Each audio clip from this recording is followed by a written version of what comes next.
Hello everybody, welcome back to Screen Stars and welcome to another PlayStation 4 review. Today's review is for AO Tennis 2 on the PlayStation 4, and the AO stands for Australian Open, which is the official branding, if you like, of this product. Now this is a Big Ant Studios game. Big Ant Studios, primarily in the past, even though they have made the previous AO game, I do believe, they've made like cricket games. Mainly, so they mainly do sports games. Now, I used to love playing tennis games on previous consoles, Smash Court Tennis in particular on the older consoles, but I personally don't think we've had a decent tennis game on a console for a long time, and that is a real shame because I personally enjoy watching tennis. I always enjoyed playing tennis when I was younger, and I've always quite enjoyed playing tennis games. Now, I think it's fair to say that tennis games on the PlayStation 4 console have been very few and far between. The only one I can think of is, I think the previous AO Tennis was released on PlayStation 4, but I don't really have an awful lot of knowledge of it. I never played it. And there's the World Tour Tennis game, I do believe, as well, that I don't think was particularly well received. Now, this came to my attention. I kind of stumbled across some videos on YouTube on AO Tennis 2, and the videos and the commentary on it from YouTubers was quite complimentary, and I noticed it was on sale in the PlayStation Store, so I thought I would take a chance with this game. And essentially this game, you actually get quite a decent package with this game. When the game turns on, you've got the opportunity. You can do the usual stuff. You can do a quick match. You can go straight into the Australian tennis Grand Slam if you want. Career mode, all these other things that you can do as well. There's somewhere called the Academy where you can create players, create venues, create logos, but you can also download them from the community as well. Because one thing that this game doesn't come with is a vast array of tennis stars in the roster. They have a couple, and from memory I can think of Rafael Nadal and Nick Kyrgios, things like that. But there's no Andy Murray, and there's no Novak Djokovic and that sort of thing. But you can download them from the community and include them into the game, which I think is a wonderful addition. So you can download these players and the official venues, like for Wimbledon and things like that as well. All the other Flushing Meadows, all the other top venues in the world, you can download them and add them into the game, and I think that's a brilliant addition. I really do. But from my perspective, I tend to play these tennis games to do the career. And what do you get with the career? Well, initially you get a really extensive customizations options here to create your own player.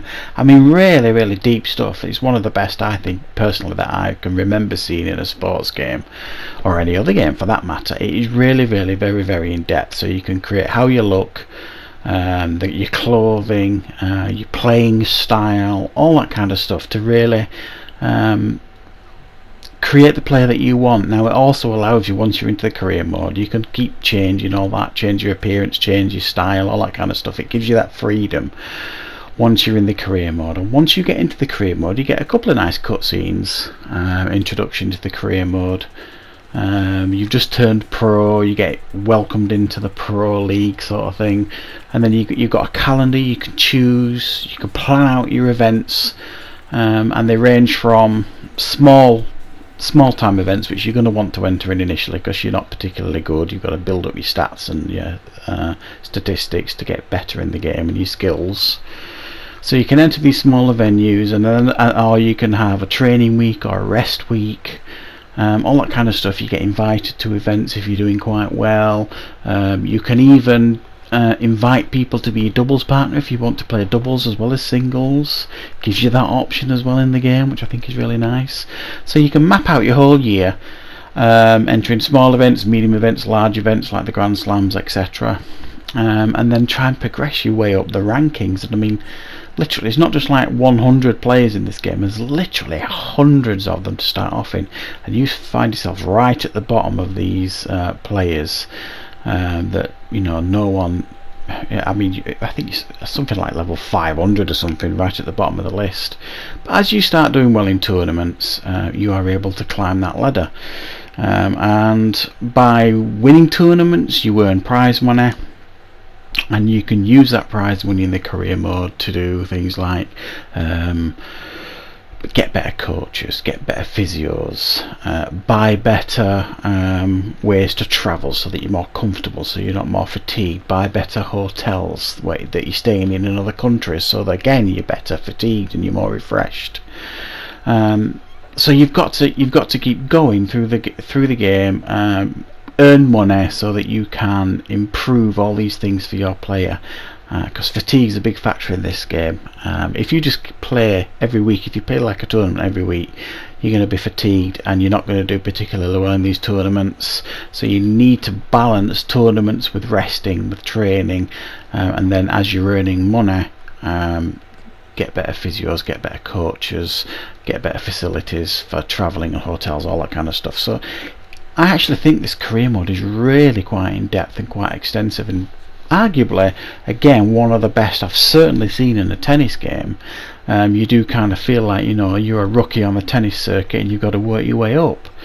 As you level up in the game, you are then given like skill points, so you can increase all the stats of your play, your forehand, your backhand, your serves, lobs, all that kind of stuff, all pretty generic stuff as you would imagine in a game like this.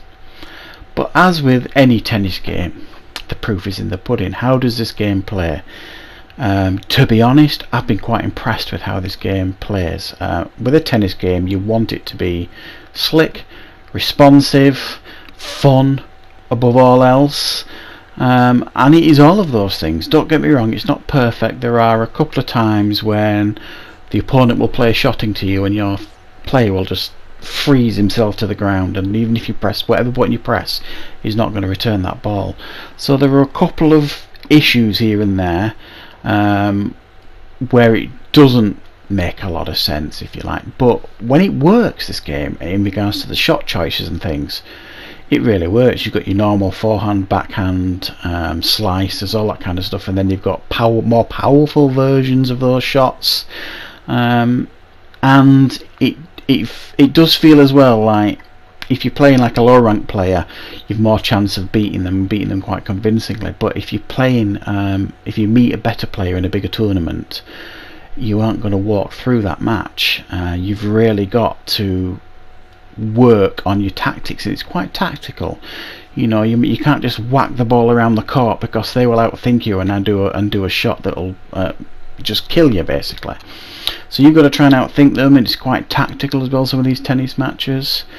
It's quite immersive as well in regards to how the game is presented. You get this nice cutscene every time you go into a match. It's a bit repetitive because it's the same cutscene each time, really. You get a cutscene where you can call heads and tails, where you want to, and then you get to choose whether you're going to serve first or receive first. And then one thing this thing does have is this game is quite addictive. In between points, you get the option to almost like be a saint or a devil almost. You know what I mean? You can be, you know, like Roger Federer and be really polite and, you know, spur yourself on, fists in the air sort of thing, or you could be a bit of a devil and argue with every point, and be a bit of a Nick Kyrgios, I guess. And that's quite addictive. After each point you can choose how you want to react to that point, or you don't press anything, you still get a little bit of a cutscene. So the presentation of the game, I think, is really on point, and you do feel like you are, you know, in like a tennis match sort of thing. There's no commentary. It's so take that as you will. That's either a good thing or a bad thing.